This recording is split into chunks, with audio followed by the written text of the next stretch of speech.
आम्ही काय करतो, मुलांना सगळा कम्फर्ट देतो, सगळं देतो. अरे विचार करा की आम्ही ती पिढी आहे सर, की आम्ही आमच्या पेनाची शाई देखील आहे ना सर, थेंब थेंब घालून लाईनीत उभी राहून घेतली. आमची शेवटची पिढी असेल. आज पेन जरा इकडं तिकडं झालं ना, पोरग टाकून देते आणि आईला म्हणते दुसरा आण. आम्हाला 2 ड्रेस मिळायचे, एक शाळेचा आणि एक दिवाळीला. दिवाळीचा ड्रेस फक्त आम्ही पै पाहुण्यांच्या लग्नातच काढत होतो आणि नंतर पुढच्या दिवाळीला.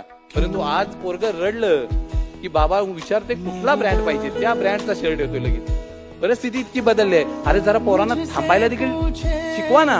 अरे अपमान पोरगा आमचं शिकतच नाही. आम्ही त्या वर्गात लहानाचं मोठं झालो की ज्या वर्गात निम्म्या पुरी आणि निम्मे आम्ही होतो. शिक्षकानं मारला का नाही तरी आम्हाला त्या पोरींच्या देखत कधी अपमान वाटला नाही. आज जर जरा इकडे तिकडे झालं तर पोरग एखादं पुरी बघतोय. मित्रांनो, परिस्थिती अशी होती, रस्त्याला इकडे तिकडे बाजारपेठेत आम्ही फिरलो ना तरी आम्हाला शिक्षक विचारायचे, अरे इकडे